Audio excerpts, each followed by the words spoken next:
ช่วงนี้คนจีนสนใจเข้ามาทำธุรกิจเมืองไทยกันมากมายหลายวงการแต่มีอยู่วงการหนึ่งที่เราไม่คิดว่าเขาจะเข้ามานั่นคือวงการพระเครื่องทำไมอ่ะเมื่อปี 2022 แพลตฟอร์มออนไลน์อย่างเถาเป่ามีการเซิร์ชคำว่าไท่กัวฝอผายแปลว่าพระเครื่องไทยสำหรับการซื้อขายแลกเปลี่ยนเป็นจำนวนมากเมื่อไม่นานมานี้เซียนพระชื่อดังอย่างโทนบางแคใช้ AI แปลวิดีโอภาษาไทยเป็นภาษาจีนไลฟ์ปล่อยเช่าพระเครื่องไทยเนี่ยให้คนจีนจนกลายเป็นไวรัลในโลกออนไลน์我们会把这一切整合在一起นักขายบางรายที่ไลฟ์สดถึงก็ปล่อยเช่าได้ถึง6 ล้านบาทภายใน1ชั่วโมงย้อนกลับไปในอดีตสักช่วง30 ปีที่แล้วคนจีนก็มีเล่นพระเครื่องไทยบ้านเรากันบ้างครับแต่เป็นในทางแฟชั่นซะมากกว่าก็คือใส่ไปเท่ๆไปอย่างนั้นแต่ปัจจุบันคนจีนเนี่ยหันมาสนใจพระเครื่องไทยด้วยศรัทธาแทนถ้าเราเช็คจำนวนผู้นับถือศาสนาพุทธในจีนเนี่ยพบว่ามีมากขึ้นเรื่อยๆครับจากช่วง70 ปีที่ผ่านมาพรรคคอมมิวนิสต์จีนได้กวาดล้างศาสนาต่างๆขนาดในปี 2016 เนี่ยผู้นับถือศาสนาพุทธในจีนยังมีเพียงแค่ 15.87% เท่านั้นแต่เมื่อปี 2023 กลับมีสูงมากขึ้นถึง 33.4% ซึ่งแซงเปอร์เซ็นต์ของผู้ที่ไม่นับถือศาสนาในจีนไปแล้วตัวเลขเหล่านี้อาจจะบอกได้ว่าคนจีนเริ่มกลับมามองหาสิ่งศักดิ์สิทธิ์เพื่อยึดเหนี่ยวจิตใจกันมากขึ้นก็เพราะด้วยสภาพสังคมจีนที่สมัยนี้อาจจะดิ้นรนแข่งขันกันมากขึ้นด้วยครับแต่ทำไมต้องเป็นพระเครื่องไทยล่ะคุณภากรกัจฉลีหรือเจ้าของเพจอ้ายจงได้เขียนบทความให้ข้อสังเกตไว้ว่าภาพจำของคนจีนที่มองประเทศไทยเนี่ยเขามองไว้ว่าเป็นเมืองแห่งศาสนาพุทธสินค้าไทยมีแต่ของคุณภาพดีเพราะเมืองไทยเป็นเมืองพุทธคนไทยมีศีลธรรมมีคุณธรรมตามหลักของศาสนาพุทธผมว่ามันต้องเข้าใจผิดอะไรสักอย่างแต่นั่นแหละครับเรียกกันว่าคนจีนเนี่ยหากันมากจนตลาดพระเครื่องไทยแทบแตกเงินหมุนเวียนในวงการนี้หลายหมื่นล้านบาทต่อปีแล้วเวลาคนจีนเขาเล่นเขาไม่ได้มาเล่นพระเครื่องธรรมดาอย่างที่เราเล่นกันนะครับเขาเล่นสตอรี่ด้วยมันต้องมีเรื่องมีราวจะมาดูราคาแค่ถูกแพงอย่างเดียวไม่ได้เรื่องราวของพระเกจิเนี่ยก็ต้องมีที่มาที่ไปชัดเจนให้น่าเชื่อถือด้วยครับและส่วนใหญ่เนี่ยก็จะเป็นพระสายเมตตามหานิยมหรือเน้นการค้าขายดีหรือกระทั่งโชคลาภในการเล่นการพนันไอ้พวกสายคงกระพันชาตรีเนี่ยจีนไม่ค่อยสนใจเท่าไหร่ครับ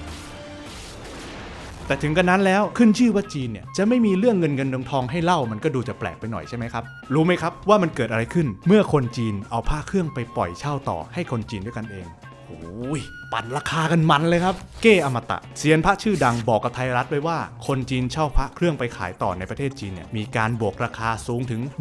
100% ซึ่งสูงกว่าต้นทุนที่ซื้อจากไทยไปหลายเท่าตัวครับพระสมเด็จวัดระฆังเนี่ยเป็นพระที่ได้รับความนิยมและมีราคาสูงตลอดกาลเวลาเนี้ยในไทยราคาประมาณ 20-40 ล้านบาทถ้าสภาพดีหน่อย 50-60 ล้านบาทครับหากไปขายที่จีนเนี่ยราคาจะพุ่งไปถึง 3-5 เท่าราคาเฉลี่ยอยู่ที่ประมาณ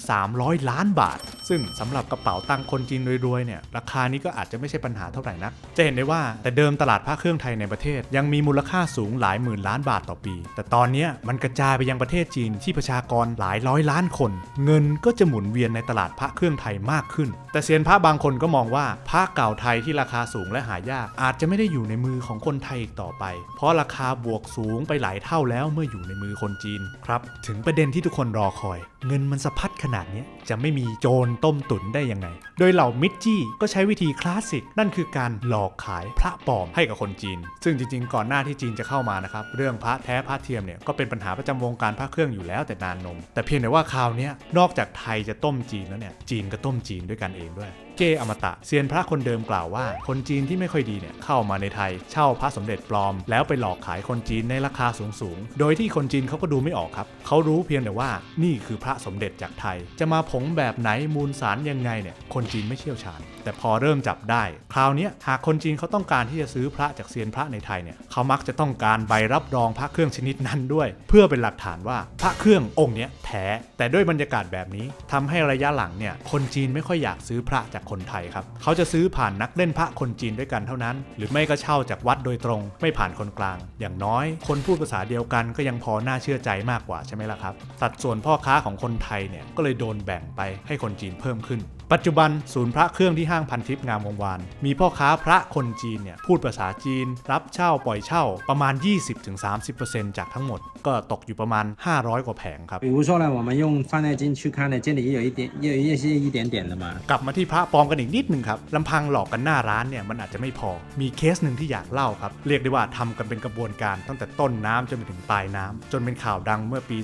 2023 ตำรวจเนี่ยพบนายทุนจีนร่วมมือกับคนไทยเช่าพื้นที่วัดแห่งหนึ่งที่จังหวัดชลบุรีเขาตกแต่งวัดให้ดูสวยงามแล้วเอาคนจีนเข้ามาขายวัตถุมงคลจนกลายเป็นแหล่งท่องเที่ยวของชาวจีนก็อาจจะสูญเหรียญหน่อยๆด้วยแต่ประเด็นก็คือพระที่หามาปล่อยเช่าเนี่ยบันดันปลอมบางส่วนก็ปั๊มกันเองไม่ได้ปลุกเสกทองที่เรี่ยมปลอมเนี่ยก็เป็นทองปลอมแล้วต้นทุนพระปลอม1องค์เนี่ยปั๊มกันทีเนี่ยครับตกองค์ละ400 บาทแต่กลับให้เช่าในราคาสูงถึงองค์ละ 20,000 บาทเรียกว่าฟาดกำไรกันเห็นจริงๆเรื่องนี้เจ้าอาวาสก็โดนหางเลขไปด้วยนะครับถ้าผมเป็นคนจีนผมก็คงไม่ค่อยกล้าเข้าวงการนี้เท่าไหร่ใช่ไหมล่ะครับถ้าโจรมันชุกขนาดนี้พอเป็นอย่างนี้ขึ้นมาก็ทำให้เกิดลายสินค้าขึ้นมาใหม่ครับนั่นคือพระใหม่ด้วยพระเก่าราคาสูงและเสี่ยงต่อการปลอมคนจีนก็เลยหันไปเช่าพระใหม่ดีกว่าครับเพราะไม่มีปัญหาเรื่องการทำปลอมขึ้นมาพอดีมานด์มันมาแบบนี้ก็เลยทำให้เกิดธุรกิจใหม่เซียนพระไทยกับเซียนพระจีนร่วมมือกันสร้างพระใหม่ขึ้นมาแทนเพราะหาง่ายแล้วก็ราคาจับต้องได้ครับต้อมสำนักจันทร์กล่าวกับสำนักพิมพ์ผู้จัดการไว้ว่า